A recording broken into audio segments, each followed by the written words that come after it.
Hi there, book reading friends. Yes, I'm back with another readathon video. I know you've already seen way more this month than you probably think is wise, but this one literally adds one new book to my readathon, and it's already one I've been kind of scoping.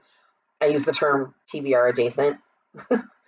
It's one of those that I've been kind of scoping out to see if I wanted to actually add it to my TBR, and so I am.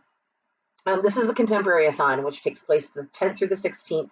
It'll overlap just a bit with the Blackathon. This will be winding up just as the Blackathon gets started.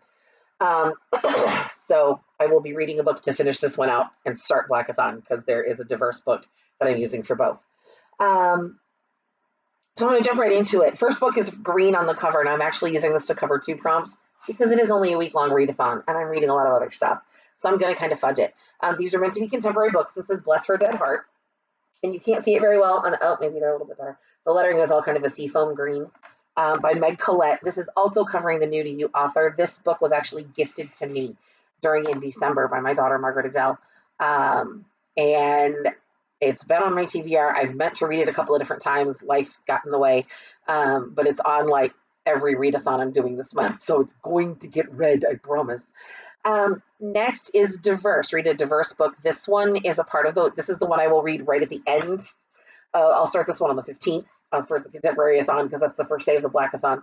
And I'm reading On One Out by Nick Stone. This is not only is it a book about a Black main character written by a Black author, there's also LGBTQ representation in it, so diverse works.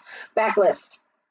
This is on other prompts as well and on year-long prompts. Rules of Prey by John Sanford. I'm trying to get caught up on all the Lucas Davenport books because I've been away for a minute and I just kind of want to get back in the swing of things, get current with this series. I'm trying to do the same thing with Patricia Cornwell's Cave Scarpetta series. Finally, last year I managed to get all caught up on the Fox and O'Hare series and Stephanie Plum series by Janet Ivanovich. So I'm trying to just get myself to the point where I'm just waiting for the next new book to come out to read it. I'm not, a dozen titles behind. But it's been on my backlist for a while. Dark or Hard Hitting. This is from a series called Deadly Seven. Someone isolated the part of your genetics that leads to bad choices, bad behavior, negative behavior, cruel behavior, and they've tried to isolate it, and they tried to genetically engineer children who would be able to fight that specific deadly sin. The problem is if they don't find their perfect opposite, they'll sort of go off the deep end. So each of the books is about one of the characters and one of those children. I read the novella where the children were all being rescued from the lab, and it was intense. And I think, if I'm not mistaken, part of the problem is, as well as creating these 7 deadly sins, they created an 8th child who was supposed to be sort of the one that tempered them all. I don't remember what her trait was supposed to be, but she ends up, spoiler alert, not surviving. She ends up not getting out of the lab when the children are being rescued, which is why these guys are in trouble. They don't have anything to sort of regulate them. So if whatever their deadly sin is, if they don't find their perfect opposite, they will become a raging form of that deadly sin. And the first book in the series is entitled Envy. I believe her name is pronounced Lana Pacherzik, but I could be wrong. So if I am, I apologize. I'm super looking forward to this series. It's not even quite complete yet. Either 5 books are out and the 6th one is coming, or 4 books are out and the 5th one is coming. I just looked online today, but I've looked at about 30 books since I don't remember. But I'm excited to get into this series and read them all. The prequel was just unbelievably engaging and captivating, and I'm already kind of in love with the concept. So I'm excited to get into this book. But that's my Dark Heart Hitting book. Illustrated, I'm trying to jump more into the graphic novel world because I realize those are pretty fast reads. So I'm kind of excited. Fence by C.S. Pacat. It's about a kid who's really good at fencing and finds himself with a chance to go to a very elite private boys' school to continue doing so.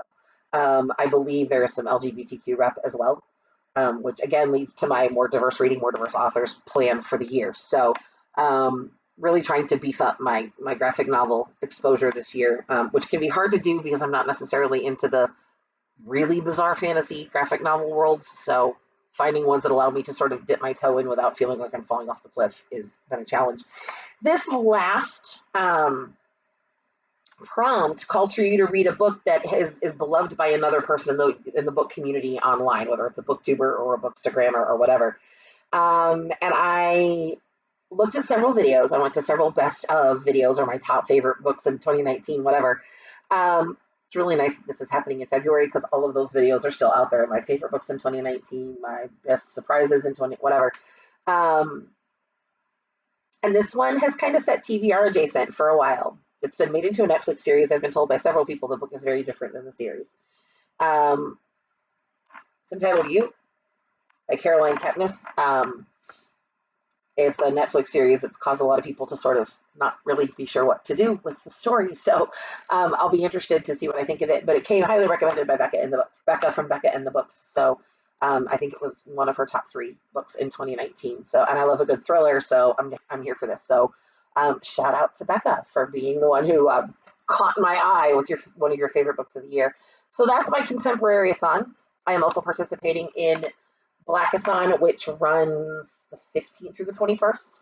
I will be reading all of those books throughout the month, but there are 3 different ways to participate in Blackathon. One is participating in the live on Twitter in the live tweet as they watch 4 very specifically chosen movies. The other way is to do YouTube videos, and there are 2 teams participating in the YouTube challenge. There's Team Sci-Fi and Team Mystery Romance? I don't remember.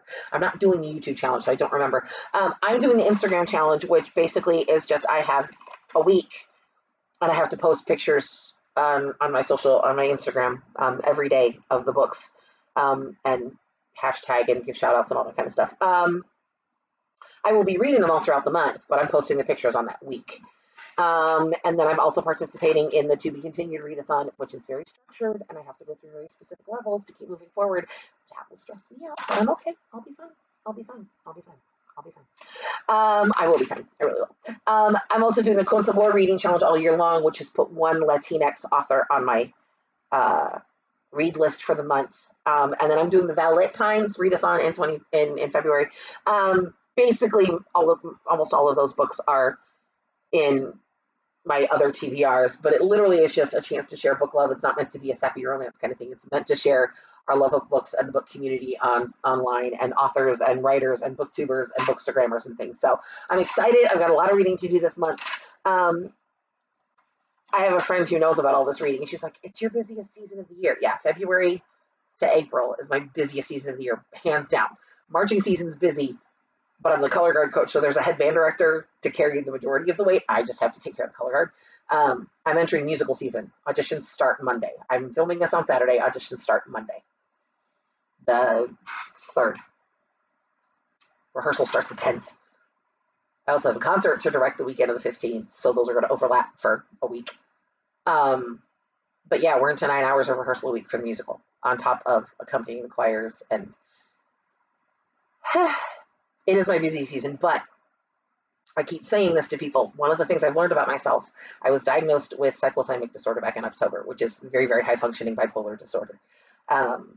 One of the things that's helping, obviously my meds are a huge help.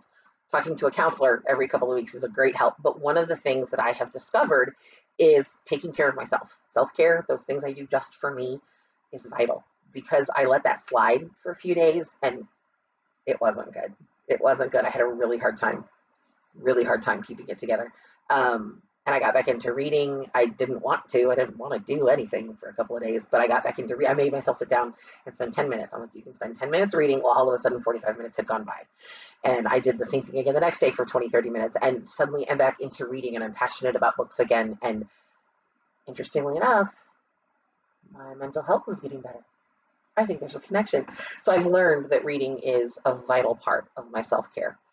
And especially going into the busiest season of my life, I have to be real intentional and a little bit stingy with my time when it comes to my self-care, to make sure that the musical doesn't overwhelm me and leave me feeling like I'm drowning by the time we get to opening night, because it really is my favorite time of the year. It's the memories I cherish the most from living here in Fort Dodge, from being a part of the community. It's the Newtown memories that I cherish the most. But in the moment, there have been times I felt just completely overwhelmed and wanted to crawl under a rock. So last year was rough. So I'm hoping this year that if I pay attention to the self-care, that I can, sorry, my ear, if I pay attention to the self-care, I can avoid that. And I'll go through the entire season feeling like I've got a handle on things and I'm on top of things and not about to lose my mind. So yes, I am being very, very intentional and very mildly selfish when it comes to my reading because it's what I need to do to stay grounded and healthy and functional. So I'm excited about the readathons I'm participating in. I'd love to hear what you're reading. If you've got a year-long TBR, if you have a book club you're a part of, if you have a new author you've fallen madly in love with and think I should hear about, please comment down below and we'll talk to you soon.